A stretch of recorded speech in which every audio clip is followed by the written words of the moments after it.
So whoever you are and wherever you are, you definitely want to take the time to listen to today's topic, because even if you don't find this topic relevant to your situation, I know you'll find someone else that you could help with this information.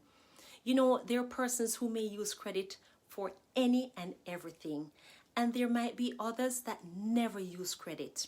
And then you'll find those who will only use credit for major purchases, such as purchasing a home. My question to you is, do you know someone, or are you thinking about getting a major loan, probably to buy a house, or possibly taking your career to the next level, or something else that's most important to you, but then you found out that your credit score is not where it should be to get that loan? What do you do? I want to encourage you to take charge of your credit score, because it will be necessary if you are planning for a major purchase. And I want to help you with that in today's video. So if you're ready to do that, I want to invite you to stay with me until the end of this video as I give you a step-by-step guide to repairing your credit right after this quick intro to this channel.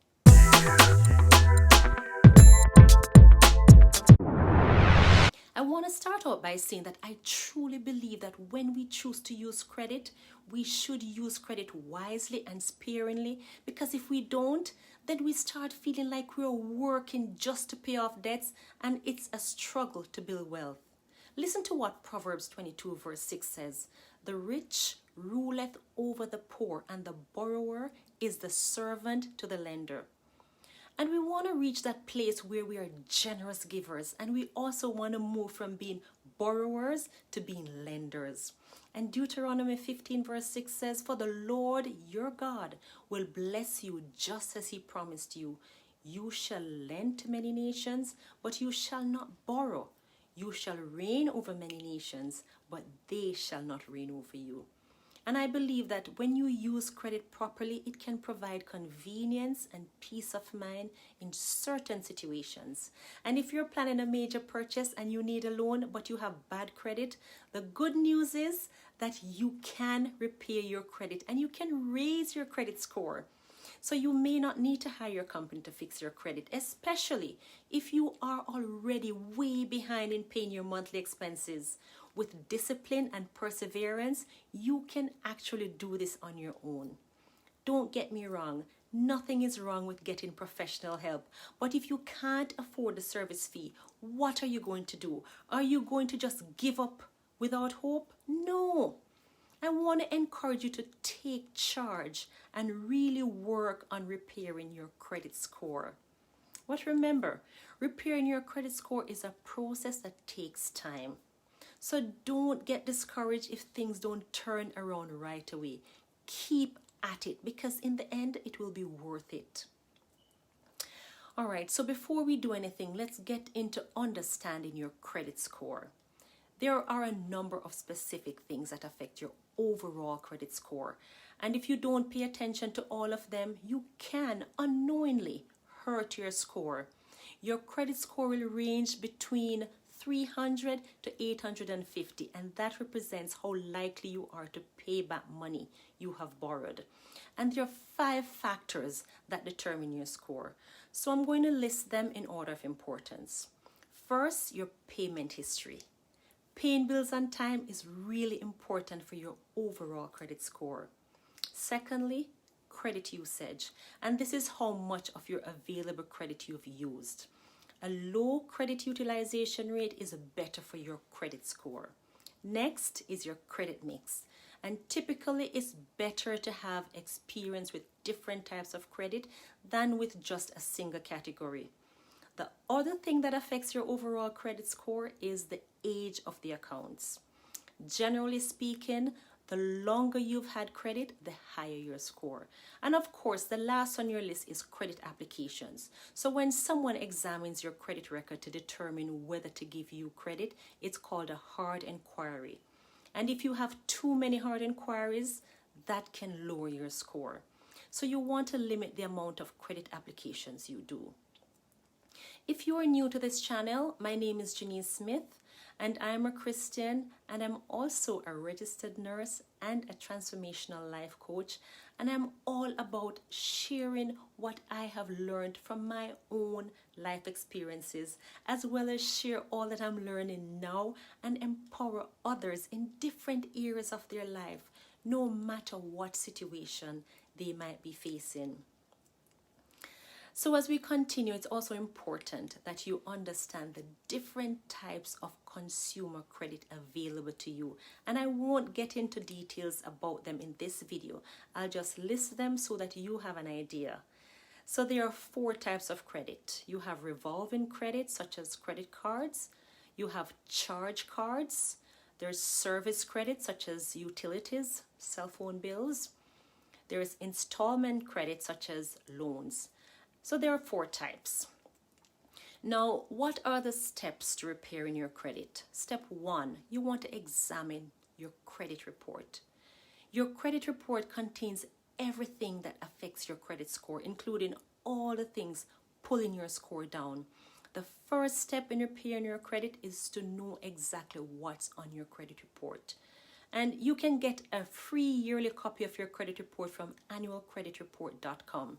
And depending where you live, there are 3 different credit bureaus: Equifax, Experian, and TransUnion. And the credit report from annualcreditreport.com will contain your credit score at each of the credit bureaus. And once you've obtained your credit report, you need to read it closely.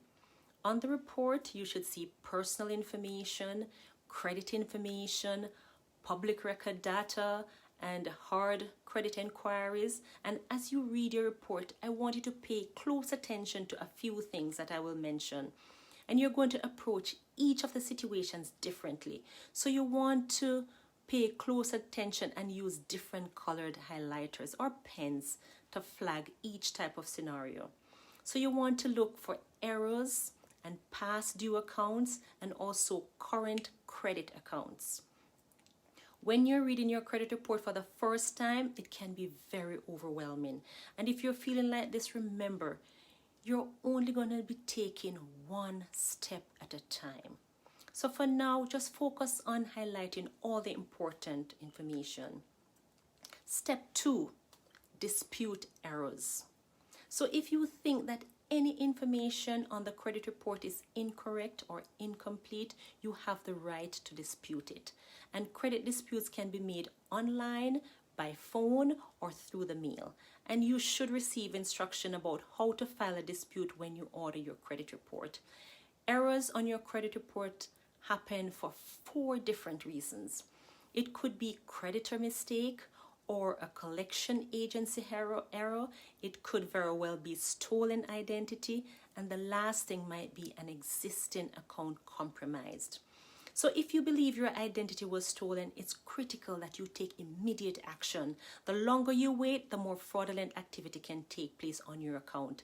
The same goes for a compromised account. So make sure you contact the appropriate parties as soon as possible.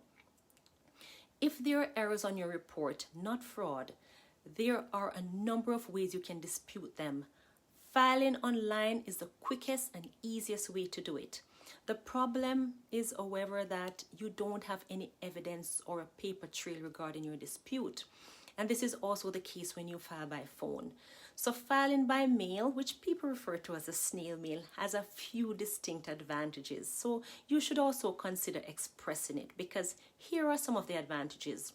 You can include concrete proof. You have a paper record, and sending a dispute letter via certified mail, it ties your claim to a specific date. And now that I think about it, you probably may not necessarily need to use mail system as I mentioned, but check to see if there are any new updates since this video was recorded. All right. So when filing your credit dispute, make sure to include the following. First, a copy of your report. Highlight the disputed item. Second, proof that supports your claim. Third, you want a concrete, explicit request that the erroneous information be either corrected or removed.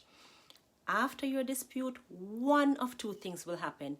Either you will have a successful dispute, that means All information and parties will be updated appropriately. Or you will have an unsuccessful dispute. So no change will occur on your record or to your credit score. So if your dispute is unsuccessful, you will have one further option. File a complaint with a Consumer Financial Protection Bureau, CFPB. After you file your complaint, the CFPB will work with the credit bureau to attempt to resolve your complaint. All right, step 3, address accounts that are past due. The biggest factor in your credit score is your payment history, making up 35%. So after taking care of any errors on your credit report, you want to start working on past due accounts. So when one of your account is more than 180 days past due, it's considered a charge-off, and charge-off are bad for your credit score. So you want to do whatever you can do to keep them from going to your credit report. The good news is that your creditor may be willing to negotiate with you. So once your charge-off account is fully paid, your credit report will now show zero balance for that account. However, it will still show up on your credit report for 7 years. In addition to past due and charge-off balances, you must handle accounts that have been sent to collections. So like with charge-offs, your credit report will reflect these balances for 7 years. Before I get into my next step, have you subscribed to this channel as yet?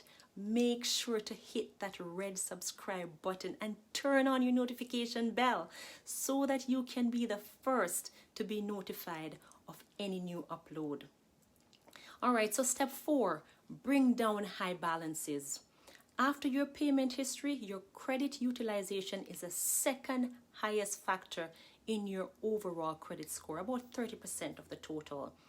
Credit utilization is the percentage of available credit you've used. And this means that if you've had really high balances, your credit score will be brought down. Ideally, your credit utilization should be below 10%. But if you can get it below 30%, that's a good starting point. And your loan balances also affect your credit score. So the higher your balance compared to the original, the more it hurts your score. Which is more important now, I'm going to ask you, credit card balances or past due accounts? So because your payment history is a bigger factor in your credit score, you should focus first on getting your accounts current. So if you want to build wealth, your aim should always be to get out of debt. But remember, as you work on getting out of debt, don't do things that will damage your credit. You want to consistently do things like making payments on time. And I was reading an article and it said today's economy runs on credit. So whether you want a mortgage or a student loan or to pay off college fees, good credit is important, right? And unfortunately, it's pretty easy to hurt your credit score. Some things as simple as being late for a loan payment can seriously damage your score. And I know some may say they are not in the market for a loan, but this is what I've found out, that good credit still has a major impact. Landlords, insurers, and even employers frequently use credit information as a litmus test to see if the people they're dealing with are reliable and responsible. So whether you choose to use credit or not, I want to encourage you to start some healthy financial habits, because if you don't have healthy financial behaviors, you will end up sabotaging your efforts to repairing your credit. And I will just leave you with a few tips that has come to mind to me, and I want you to really keep these in mind. I think about debt to income ratio. Your debt to income ratio, this is referred to as a DTI, and this is your total debt divided by your gross monthly income, and the lower your DTI ratio, the better. For example, if you're applying for a mortgage, some lenders will need a DTI ratio of less than 43%. Most lenders really want to see below 36%. The next tip I want to talk about is budgeting. A budget helps you effectively manage your finances. So if you don't have a budget, you may not have enough income to cover monthly credit payments. And as I'm thinking about fraud protection. That's one important area that a lot of persons overlook. It's absolutely essential that you work hard to protect yourself against fraud. So keep a close watch on your credit statements for anything that looks suspicious. If you see anything, immediately contact the credit card issuer. And I would like your input. So if you think of other tips that you want to add to my little small list of tips, put them in the comment for others to benefit, right? And I'm really looking forward to hearing from you. And thank you so much for joining.